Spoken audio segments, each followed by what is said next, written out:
Okay hello students. Okay, अब मैं आप लोगों को आज बताऊंगी। अभी तक मैंने इससे पहले वाले लेक्चर में एसिड के बारे में बताया था कि एसिड्स क्या होते हैं, कैसे वो कौन मतलब वो मैंने चीजें बताई थी और जो इसके अलावा टाइप्स ऑफ एसिड्स बताए थे। क्लियर। अब मैं इस लेक्चर में आप लोगों को बताऊंगी इसकी फिजिकल प्रॉपर्टीज और थोड़ा सा कुछ नेसेसरी चीजें।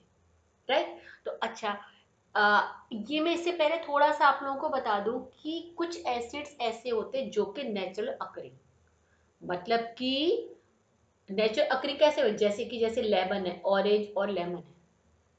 इनमें मतलब कि जो हमारे ऑर्गेनिक एक तरह से फूड होते हैं उनके अंदर कौन सा एसिड होता है, ये कुछ हैं कि कुछ हमारे और वो प्रोडक्ट्स हैं उनके अंदर, और इसके अलावा हमारी बॉडी में भी होता है, कहाँ पर कैसे जो जो जो नेचुरली उसमें प्रेजेंट होते हैं वो वाले कुछ हैं। ये आप सारे के सारे मेमोराइज कर लीजिएगा, मैंने इसलिए लिख दिए हैं। लिख के पहले से रखे कि थोड़ा सा मतलब छोटी वीडियो में तुम लोगों को सब चीज बता दूंगी, राइट, क्योंकि बहुत बड़ी हो जाती है तो बहुत टाइम लगता है, तो थोड़ा सा देखिए। अब जैसे विनेगर है, सिरका, उसमें कौन सा होता है, एसिटिक एसिड। फॉर्मूला आप लोगों को पता होगा CH3COOH। फिलहाल अभी फॉर्मूले की इसमें रिक्वायरमेंट नहीं है, सफिशिएंट इतना लर्न होने के लिए। जो कुछ इंपॉर्टेंट फॉर्मूले हैं वो मैं अभी इसमें कुछ यहाँ पर कर दूंगी, और फिर जैसे जैसे एसिड के करेंगे, बेसिस करेंगे, तो काफी फॉर्मूले आपको खुद ही लर्न हो जाएंगे। फिर उसके बाद चैप्टर मेटल नॉन मेटल कुछ फॉर्मूले वहां से लर्न हो जाएंगे। तो देखिए विनेगर, इसमें कौन सा होता है, एसिटिक एसिड। फिर ऑरेंज एंड लेमन, ये जो फ्रूट्स हैं उनमें सिट्रिक एसिड। ज्यादातर जितने भी सिट्रस फ्रूट्स का मतलब क्या हुआ, खट्टे खट्टे जो है, वो जो खटास उनकी है वो खटास किस कारण है, क्योंकि उसमें कौन सा एसिड है, सिट्रिक एसिड। तो क्वेश्चन इसलिए वो ऐसे आ जाता है कि लेमन की जो उसमें सार, खटास मतलब सारनेस, खट्टापन, वो किस लिए, सिट्रिक में। और वैसे भी जो एसिड्स होते हैं वो ज्यादा फिजिकल प्रॉपर्टी में उनका टेस्ट कैसा होता है, सार होता है। ओके, तो कैसा होता है, खट्टा टेस्ट होता है। फिर उसके बाद आता है ये आपका गैस्ट्रिक जूसेस, मतलब कि हमारे जो जो हमारी ह्यूमन बॉडी है उसमें भी होते हैं जिस जो कि खाने को उसमें डाइजेस्ट करने में हेल्प करते हैं। कौन सा आता है, हाइड्रोक्लोरिक एसिड, ये आप लोगों को अच्छे से लर्न होगा, HCl।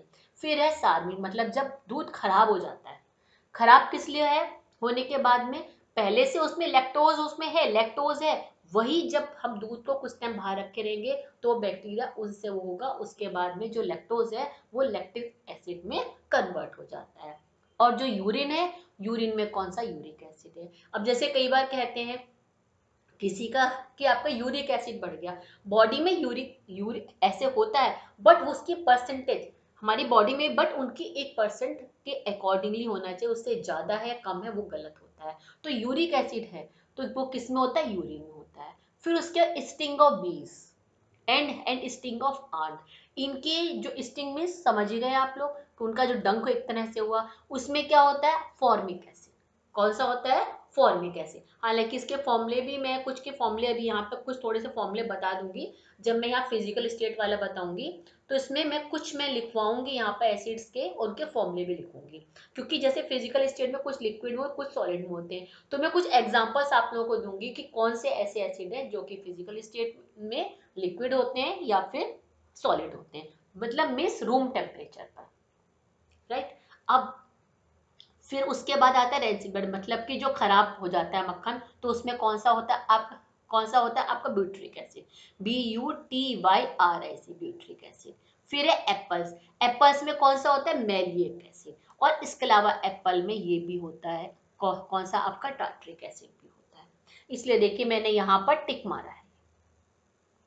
एप्पल्स में मैलिक एसिड होता है, टोमेटो में ऑक्जेलिक एसिड, फैट्स में कौन सा होता है आपका, स्टेरिक एसिड होता है। ये वाला आप लोग जो आपका चैप्टर है ऑर्गेनिक केमिस्ट्री वाला वहां पढ़ेंगे। हम जो सोप बनाते हैं तो सोप में इसी एसिड के साथ में हम वो करके फिर सोप बनता है, वो सब चीजें आप ऑर्गेनिक एसिड वाले में पढ़ेंगे। अभी कुछ अलग सा नाम लग रहा होगा, बट वो जब चैप्टर कर लेंगे तो ये वाला नाम भी आपको बिल्कुल फेमिलियर से लगेगा। फिर उसके बाद एप्पल, ग्रेप्स, और मैंने बताया आपका टमेटो, ये क्या होती है, इमली, क्या बोलते हैं इसको आपका, ये इमली। तो ये इन तीनों में कौन सा होता है आपका, टार्ट्रिक एसिड होता है। फिर है ऑलिव ऑयल, ऑलिव ऑयल में कौन सा होता है, कौन सा है आपका, ऑलिव एसिड। तो ये सब है, राइट। तो ये आपने अच्छे से समझ लिए। इनको आप चाहे तो स्क्रीनशॉट खींच के या इसको इन सबको आप नोट कर लीजिएगा, ये सब बहुत इंपॉर्टेंट है। क्लियर? अच्छा, अब इसमें जैसे कुछ क्वेश्चन इस तरह से आ जाता है कि उसमें जो इसका सारनेस किसके कारण है, इसमें कौन सा है, इसमें कौन सा वाला, ये आपका सिट्रिक एसिड है।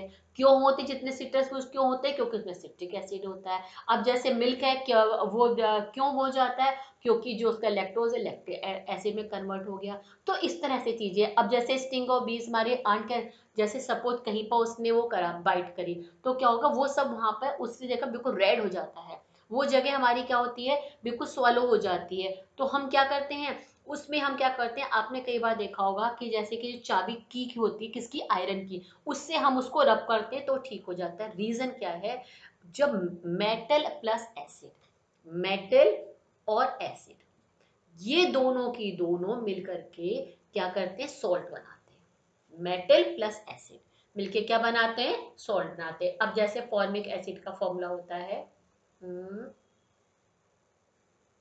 फॉर्मिक एसिड का होता है, ये हो गया इसका HCOOH, ये फॉर्मिक एसिड का फॉर्मूला होता है। तो क्या होगा यहाँ पर, ये क्या बन जाएगा, जब हम मेटल के संग में करेंगे तो सॉल्ट बनता है, सॉल्ट बन गया। ठीक है, सॉल्ट बन गया तो नॉर्मल सी बात है कि उसने न्यूट्रलाइज कर दिया। तो एक तरह से ये जो ये अभी जो अगला वाला चैप्टर मेटल वाले चैप्टर में पढ़ेंगे आप लोग, तो हमने इसीलिए आयरन के रब करने से क्या होता है, आयरन से रब करा तो उसने क्या करा, उसको न्यूट्रलाइज कर दिया। या फिर कोई उस पर आपका बेकिंग सोडा या फिर कोई बेस डाल देते हैं, बेस डालने से एसिड प्लस बेस मिलके वो उसको रिएक्शन कर देगा और वहां पे सॉल्ट बन जाएगा। तो इसीलिए छोटे छोटे इन्हीं से क्वेश्चंस आ जाते हैं, इससे थोड़ा मैंने आपको समझाया ये, क्योंकि सिर्फ लर्न ही नहीं करना है, इनसे क्या क्वेश्चंस बन सकते हैं वो भी आपको आने चाहिए। क्लियर? अंडरस्टूड? अच्छा, अब इसके बाद में फिजिकल प्रॉपर्टी। फिजिकल प्रॉपर्टी में सबसे पहले देखिए पॉइंट है टेस्ट। इसका टेस्ट कैसा होता है, इसका टेस्ट होता है सा खट्टा टेस्ट होता है। फिर इसका नेचर कैसा होता है, कॉरोसिव होता है। कॉरोसिव नेचर मतलब क्या हुआ कि वो स्किन को डालेंगे, स्किन को बर्न कर देगा, जला देगा।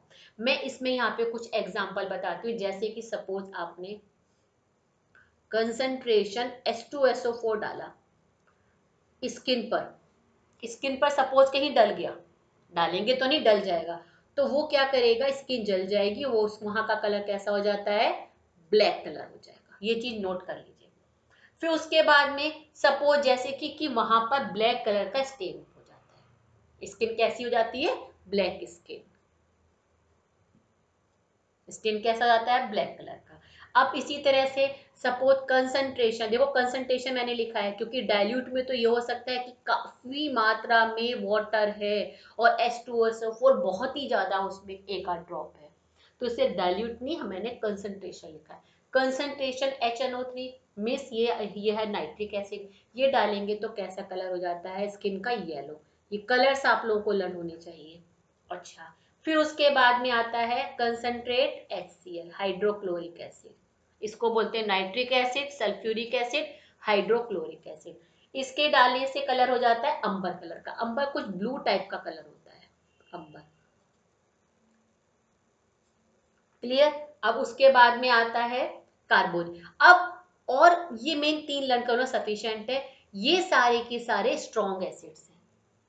अब जो वीक एसिड्स हैं या फिर ऑर्गेनिक एसिड है, ये स्ट्रॉन्ग एसिड है, एक इसमें इसी में मतलब जितने इनऑर्गेनिक एसिड है, इनऑर्गेनिक एसिड सारे के सारे नेचर में कैसे कॉन्स, बट ऑर्गेनिक एसिड है वो तो उनको तो हम यूज ही करते हैं।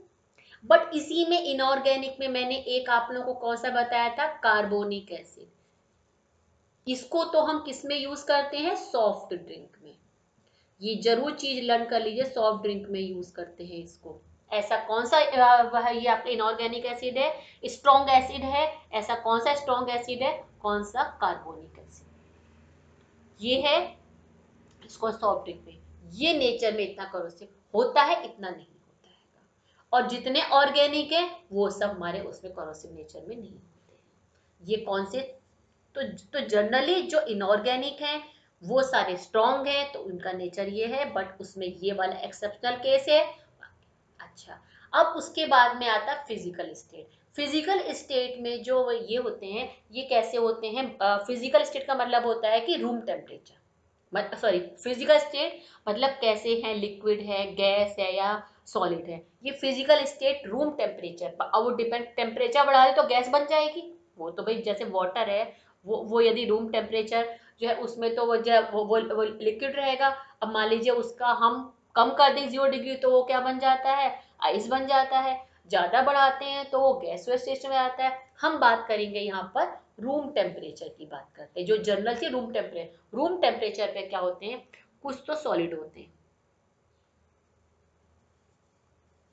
और कुछ क्या होते हैं? लिक्विड होते हैं। ये मैं अभी आपको ना ये लिखवा दूंगी, अभी आपको मैं यहाँ पे कौन सा सॉलिड, अभी हाल थोड़ा मैं समझा दूं, फिर मैं आपको मैं यहाँ डाल देती हूँ जिससे मुझे याद रहे। सॉलिड और थोड़े से कुछ क्या होते हैं, ये आपके लिक्विड होते हैं।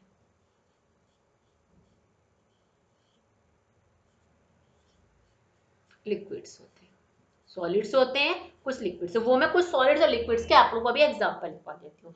अब ये समझिए, ये है इलेक्ट्रोलाइट्स। इलेक्ट्रोलाइट्स का मतलब क्या हुआ? इलेक्ट्रोलाइट्स मींस क्या हुआ? ये शायद आपने पहले, इलेक्ट्रोलाइट मतलब क्या हुआ कि आयोनाइज यानी कि हमने एक्वा सोल्यूशन में उसको डाला। एक्वा सोल्यूशन में डालने से क्या हुआ वहां पर? वो इलेक्ट्रोलाइट्स का मतलब क्या हुआ? दे कंडक्ट इलेक्ट्रिसिटी, तभी तो वो दो भागों में बढ़ गए, प्लस और माइनस दोनों अलग अलग हुआ। तो ये इलेक्ट्रोलाइट्स होते हैं, मतलब कि इलेक्ट्रिसिटी कंडक्ट करते हैं इन एक्वा सॉल्यूशन। यहाँ मैं इसको हटा देती हूँ। ये तो आई थिंक आप लोग चीजें नोट कर ही ली होंगी आपने वीडियो को पॉज करके। ये ये इसका मतलब क्या हुआ? Conduct electricity, conduct electricity. ये इलेक्ट्रिसिटी कंडक्ट करते हैं एसिड, किसमें? In aqua solution. ये लिखना जरूरी, in aqua solution, short form AQ लिख देते हैं एक्वस में, एक्वस सॉल्यूशन। ओके, ये आई थिंक आपको क्लियर हो गया होगा। अच्छा, अब आता है इंडिकेटर। इंडिकेटर मतलब क्या हुआ कि हमने जैसे इंडिकेटर हमारे वो होते हैं कि उससे पता चल जाए, इंडिकेट कर दे वो एसिड है या बेस है। तो हर एक का इसमें क्या होता है, यहाँ पे डिफरेंट डिफरेंट होता है। अब जैसे इंडिकेटर यहाँ पर है कि इंडिकेटर मैंने कुछ बताया, ये आपका नेचुरल इंडिकेटर है, नेचुरल है। जैसे लिटमस है, लिटमस एक तरह से उससे निकलता है। ये जो लिटमस है, ये किससे होता है? एक तरह से ये ये ये आपका नेचुरल अकरिंग है, ठीक है ना? किससे निकलता है? ये लीचेन से निकलता है। यहाँ लिख दूं मैं, कहाँ लिखूं मैं? इसके आगे लिख देती हूँ, यहाँ पर है।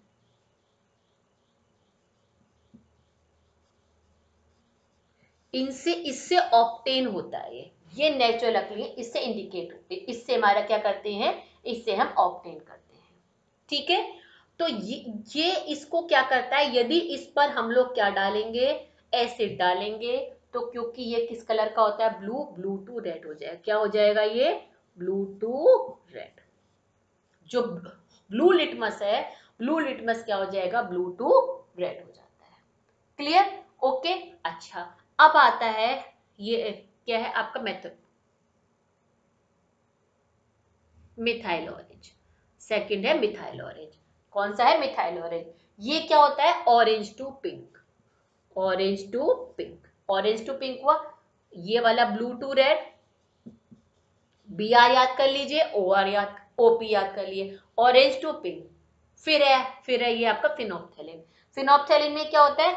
ये कलरलेस है, तो कलरलेस ही रहता है, रिमेन कलरलेस, कलरलेस ही रहेगा, कोई इसमें चेंज नहीं आएगा, रिमेन कलरलेस, कलरलेस ही रहा। फिर है उसके बाद में रेड कैबेज। ओके, ये भी है ये। तो ये क्या होती है? ये रेड की रेड ही रहेगी, यदि एसिड है तो रिमेन रेड, कोई चेंज नहीं होगा। मैं जब बेसिस के टाइम में बताऊंगी क्या होगा, बेसिस में चेंज होगा ये, जैसे ये रेड टू ब्लू हो जाता है, वो मैं बताऊंगी आपको मैं। वो उसके बाद मैंने आपको बताया ना, एसिड और बेस दोनों का डिफरेंस भी अलग से बताऊंगी आपको मैं, ठीक है? तो ये क्या हो जाता है, ये आपका ये आपका क्या रहेगा? रिमेन कलरलेस रहेगा। और जो रेड कैबेज है, रेड की रेड रहती है। अब इसी नेचुरल अकरिंग में बहुत से कुछ ऐसे होते हैं oil factory indicator. Oil factory indicator मतलब क्या हुआ, हमारे जो सेंस उससे स्मेल वगैरह, तो उनका जो ऑर्डर होता है वो चेंज नहीं होता है, उसे हम कहते हैं ऑयल फैक्ट्री। ठीक है ना, कि मतलब कुछ एसिड में चेंज हो गया, बेस में चेंज नहीं हुआ, बेस में हो गया, किसी का ये नहीं हुआ, वो हम उन्हें कहते हैं ऑयल फैक्ट्री, मतलब हमारे सेंस से रिलेटेड हमारे आगे। तो अब इनकी स्मेल, इनकी सबकी स्मेल कुछ ना कुछ होती है, ठीक है, सबके स्मेल होती है, मतलब कि सबका क्या होता है, ओडोर होता है, सबकी क्या होती है, कुछ ना कुछ स्मेल होती है। तो जब इसको हम इसमें एसिड डालेंगे तो क्या होता है, इसमें जब हम इसको एसिड डालेंगे तो क्या होगा, इसमें उसकी स्मेल को ये डिस्ट्रॉय नहीं करता है, ये अनियन की स्मेल को डिस्ट्रॉय नहीं करेगा ये। क्लियर, यहाँ पे अनियन की स्मेल को वो डिस्ट्रॉय नहीं करता है, ये मतलब सेम ही रहेगी उसमें ये। बट यदि बेसिक कुछ डालते हैं तो बेसिक में ये इसकी स्मेल को वो डिस्ट्रॉय कर देता है, हमें पता ही नहीं चलता है ये। ठीक है ये ओके। तो ये आपके ऑल फैक्ट्री इंडिकेटर हो गए, नेचुरल अकरिंग हो गए। अब मैं आपको बताती हूँ यहाँ पर सॉलिड एंड जो लिक्विड है, कुछ वो लिखवा देती हूँ आप लोगों को। फिजिकल स्टेट में मैंने बताया 2 टाइप्स होते हैं, कुछ सॉलिड और कुछ लिक्विड्स। अब सॉलिड्स में आपको ओके, एक तो है आपका बोरिक एसिड,